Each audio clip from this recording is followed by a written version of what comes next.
नमस्कार। सनातन Sikh teachings channel में आप सभी का स्वागत है। आज के कार्यक्रम में हम भगवद गीता के एक श्लोक का अध्ययन करेंगे। इस श्लोक की बहुत ज्यादा चर्चा होती है, लेकिन हमारे ख्याल में इसका अर्थ बहुत ज्यादा गलत समझा जाता है। वो श्लोक 9वें अध्याय का 26वां श्लोक है। उसमें श्री भगवान कहते हैं, पत्रम पुष्पम फलम तोयम यो मे भक्त्या प्रयच्छति तदहम भक्त्या उपहृतम अश्नामि प्रयततात्मनः। जो कोई भी भक्त मेरे लिए पत्तर, पुष्प, फल, जल भक्ति से अर्पण करता है, वे उस शुद्ध मन के भक्त का वे भक्ति पूर्वक अर्पण किया हुआ पत्तर, पुष्प आदि मैं स्वीकार करता हूं।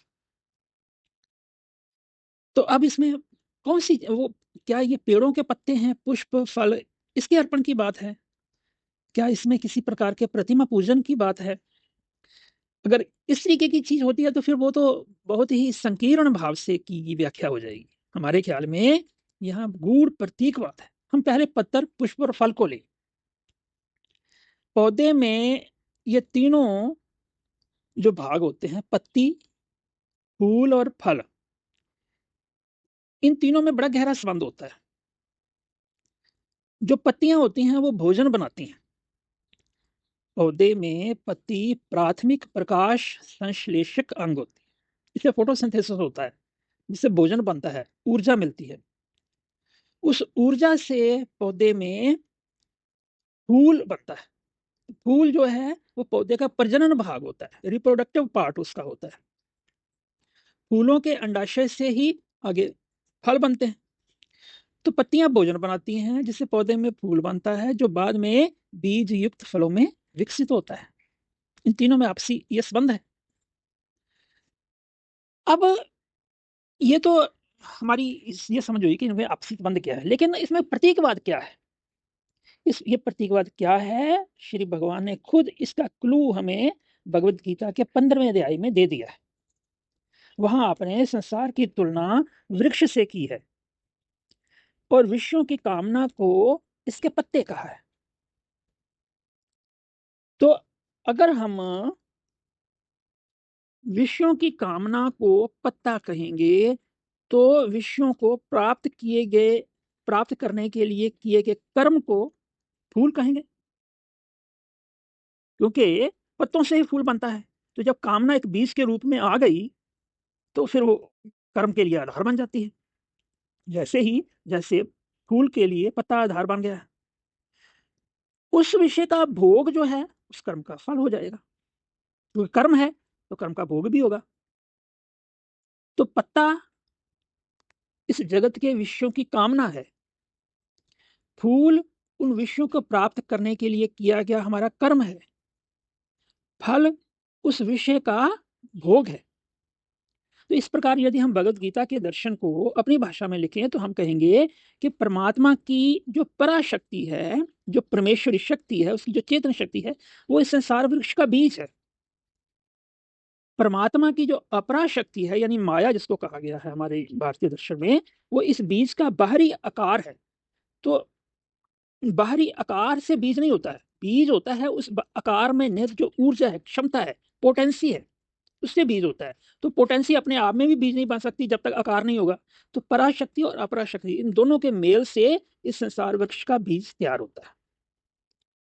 अज्ञानता इस विश्व वृक्ष का मजबूत तना है, क्योंकि उससे अपराशक्ति से अज्ञानता उत्पन्न होती है। मोह इसकी शाखाएं हैं, विषयों की कामना इसके पत्ते हैं, कामना की प्रेरणा से किया गया कर्म इसका फूल है, जबकि उस कर्म का परिणाम फल है।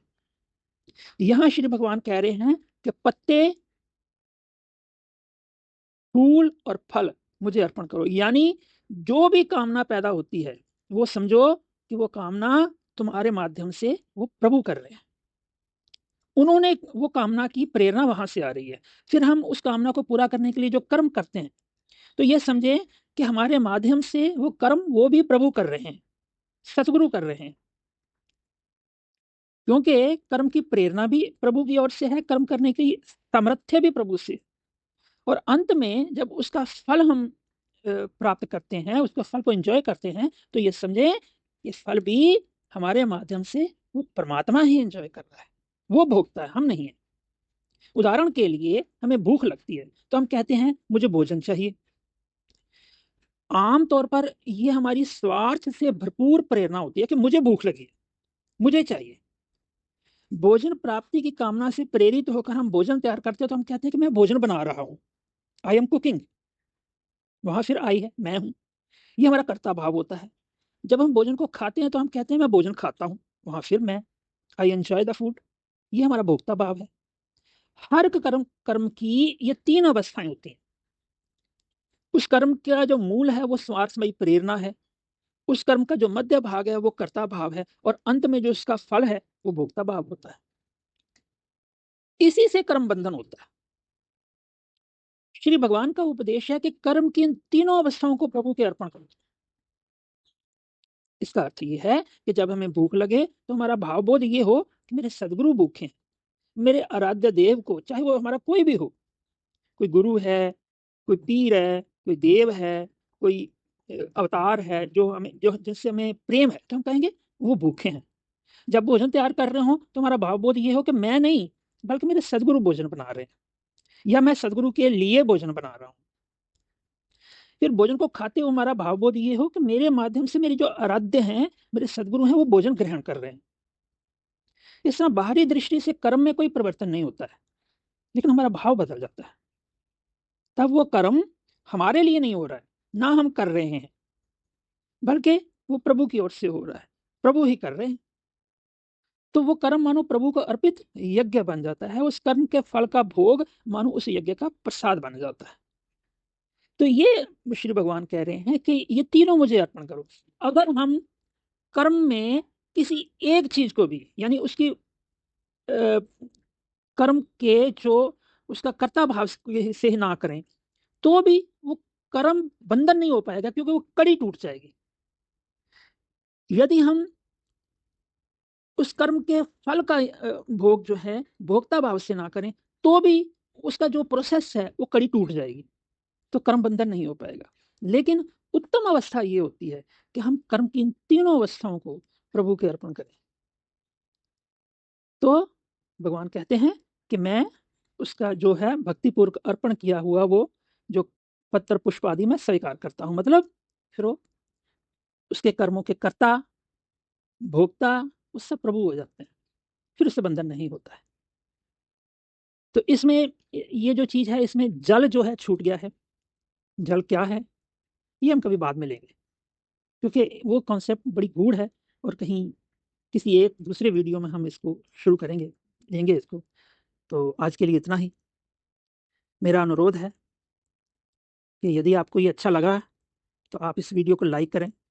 आप लोग वीडियो पर आते हैं, देखते हैं, लेकिन उसे लाइक नहीं करते हैं, जिससे जब आप लाइक कर देते हैं तो जो यूट्यूब का जो एल्गोरिथम है वो उसको टॉप पर ले जाता है, वो और उसकी रैंकिंग ऊपर हो जाती है, जिससे वो ज़्यादा सर्कुलेट होता है।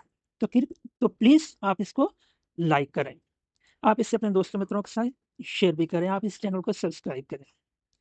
साथ ही गुरु नानक देव जी की रचना जपजी पर मेरी एक बुक आई है, जप दीपिका। मैं हमेशा उसके बारे में कहता हूँ कि आप उससे लें। स्वाभाविक रूप से इससे ये होता है कि इंसान का उत्साह बढ़ता है, वो और बेहतर काम के लिए फिर अग्रसर होता है। तो आपको यदि इस ऐसे विषयों से प्रेम है तो आप अमेजन से जप दीपिका पुस्तक ले सकते हैं। जप दीपिका के स्पेलिंग है JAPU, जप, जपू। एक्चुअली उसका उच्चारण जप है, लेकिन लिखने में जपू होता है। तो जप दीपिका DIPIKA, आप उससे लें। तो आपका बहुत बहुत धन्यवाद।